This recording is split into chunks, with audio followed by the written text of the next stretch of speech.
A ver, pensemos en algo. Solemos imaginar la historia de la Biblia como un esfuerzo de la humanidad por subir una montaña para encontrar a Dios, ¿no? Pero, ¿y si la historia fuera justo al revés? Si se tratara de que Dios baja para vivir entre nosotros. Hoy vamos a desentrañar una de las ideas más potentes de las Escrituras, la idea de que el verdadero templo no es un edificio, sino una persona, un templo viviente que camina. De hecho, toda la Biblia termina con esta imagen impresionante, un Dios que no nos espera allá arriba, sino que baja para poner su casa, su tabernáculo, justo aquí, en medio de todos. Y esto, créanme, no es un giro de último momento en la trama. Es el corazón que late desde la primera hasta la última página. El deseo de Dios siempre ha sido el mismo, vivir con nosotros. Esta pregunta va a ser nuestra guía hoy. Piensa en un segundo. Estamos como programados para buscar lo sagrado en lugares, iglesias, mezquitas, templos. Pero la Biblia nos lanza un desafío tremendo. ¿Y si el verdadero punto donde se tocan el cielo y la tierra no estuviera en ningún mapa?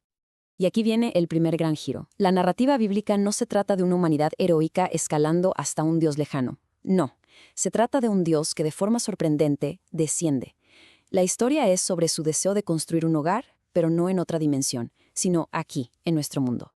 El tabernáculo en el desierto y, años después, el gran templo de Salomón en Jerusalén fueron, por así decirlo, las primeras direcciones de Dios en la tierra. Eran puntos literales en el mapa donde el Creador se encontraba con su creación. Pero eran solo el prototipo, una sombra de algo mucho, mucho más real y vivo que estaba por venir.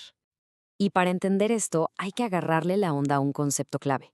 El templo de piedra y oro, con toda su belleza, nunca fue el plan final.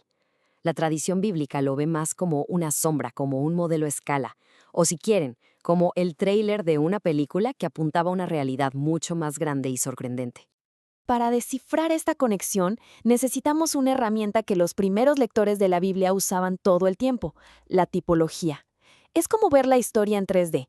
Es entender que ciertas personas, lugares o eventos eran tipos, como prefiguraciones que nos daban pistas de algo más grande que vendría después. Y el templo, bueno, el templo es quizá el mejor ejemplo de todos. El templo tenía tres funciones simbólicas que son fascinantes. Primero, su diseño recordaba al jardín del Edén, el santuario original. Era como un eco de ese paraíso perdido. Segundo, era un microcosmos, un modelo del universo entero, pero ordenado, en armonía con Dios. Y tercero, y esto es lo más importante, era el punto de intersección, el portal donde el cielo y la tierra literalmente se encontraban. Y ojo, esto no era solo poesía. El teólogo N.T. Wright nos recuerda algo crucial. Para un judío de la época de Jesús, el templo no era un símbolo de la presencia de Dios. Era literalmente el lugar de su presencia. Perder el templo era básicamente perder el acceso a Dios. Así de importante era. Pero bueno, toda gran historia necesita un conflicto, ¿cierto? Y aquí es donde la trama se pone oscura. A pesar de ser tan magnífico, el templo empezó a fallar. Esa conexión entre cielo y tierra, ese portal sagrado, comenzó a corromperse. Y la falla no estaba en las piedras, claro, sino en el corazón de la gente. El profeta Jeremías lo denunció con una fuerza increíble. Dijo que la gente había convertido el templo en una especie de amuleto mágico. Confiaban en el edificio para su seguridad, pero ignoraban por completo al Dios del edificio. Era como pensar, mientras tengamos la casa de Dios, estamos a salvo, sin importar cómo vivieran. El lugar de encuentro se volvió una póliza de seguro vacía. Esta crisis se desarrolló como en tres actos de una tragedia. Primero, la advertencia de Jeremías. Luego, la visión de Ezequiel, que es, devastadora. Describe cómo la Shekinah, esa presencia visible de la gloria de Dios, literalmente se levanta, sale por la puerta y abandona el templo. Y aunque el edificio se reconstruyó después del exilio, algo faltaba. La sensación general era que la gloria nunca regresó del todo. Había un vacío en el corazón de Israel, un problema que necesitaba una solución radicalmente nueva. Y justo ahí, en medio de esa crisis, la historia da un giro que nadie, de verdad nadie se esperaba.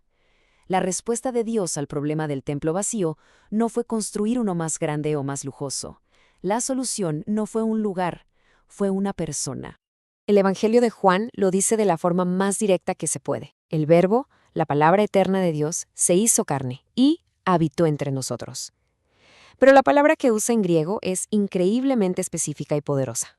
La palabra es esquenosen y literalmente significa puso su tienda o hizo su tabernáculo. O sea, Juan está haciendo una conexión directa, explosiva. ¿Están buscando el tabernáculo de Moisés, ese lugar de la presencia de Dios en el desierto? Dejen de buscar en edificios. Volteen a ver a Jesús. Él es el nuevo tabernáculo. La diferencia es abismal. El templo de piedra era estático, fijo en un solo lugar. Pero el nuevo templo, Jesús, es móvil. Es un templo que camina. El antiguo era de materia inerte, de piedra y oro. El nuevo está hecho de divinidad y humanidad. Y lo más revolucionario de todo, mientras que el acceso al antiguo templo estaba súper restringido, el acceso al nuevo está abierto para todos, en cualquier lugar. Y esto no es una idea que se nos ocurrió después. El mismo Jesús lo dijo. Cuando afirmó que levantaría el templo en 3 días, no estaba hablando en metáforas. Estaba declarando quién era Él. Yo soy el verdadero punto de encuentro con Dios. Mi cuerpo es el nuevo templo. Pero la historia no termina con Él. De hecho, aquí es donde se vuelve todavía más personal. Si Jesús es el templo, ¿qué pasa con la gente que lo sigue? Porque esta idea está a punto de crecer de una manera que nos incluye a todos. La lógica es muy directa y muy fuerte. A ver, si Jesús es el templo y la iglesia es descrita como su cuerpo, entonces la comunidad de creyentes se convierte en una extensión de ese templo. El proyecto no se detuvo, se expandió. Nos convertimos en templos vivos, en templos que caminan. Si lo vemos paso a paso, la progresión es asombrosa. El concepto del templo se mueve de un edificio a una persona única, Jesús. Luego de esa persona se expande a una comunidad entera, la iglesia. Y finalmente, aterriza en cada creyente. La presencia de Dios se vuelve portátil, móvil, global. Y las implicaciones que esto tiene para el día a día son un terremoto. La vieja división entre lo sagrado y lo secular simplemente se viene abajo. Si la presencia de Dios vive en nosotros, entonces la oficina, la cocina, el transporte público, todo se convierte en un lugar potencial para que el cielo y la tierra se encuentren. La presencia de Dios se escapa de las 4 paredes de un edificio. Y con esto regresamos al principio, a esa visión final del libro de Apocalipsis. Pero ahora la vamos a ver con otros ojos, con una perspectiva que lo cambia absolutamente todo. En la visión de la nueva creación, Juan dice algo que te deja pensando. Y no vi en ella templo. ¿Cómo? Después de toda una historia centrada en el templo, al final no hay uno. ¿Qué pasó? ¿Fracasó el plan? No, todo lo contrario. La razón por la que ya no se ve un templo en la nueva creación es porque la creación entera se ha convertido en el templo. El proyecto no falló. Tuvo un éxito tan increíble que lo llenó todo. La presencia de Dios, que empezó en un jardín, se concentró en un edificio, se hizo persona y se multiplicó a través de su gente, finalmente inunda toda la realidad. Ya no hace falta un portal, porque el cielo y la tierra por fin son un solo hogar. Y esto nos deja con una última pregunta que de verdad lo cambia todo. Si el templo de Dios ahora es andante, si su presencia viaja en las personas, entonces la pregunta ya no es ¿a qué lugar sagrado debo ir para encontrar a Dios? La verdadera pregunta ahora es ¿cómo puedo ser yo, aquí y ahora, el lugar donde el cielo y la tierra se encuentran para los demás?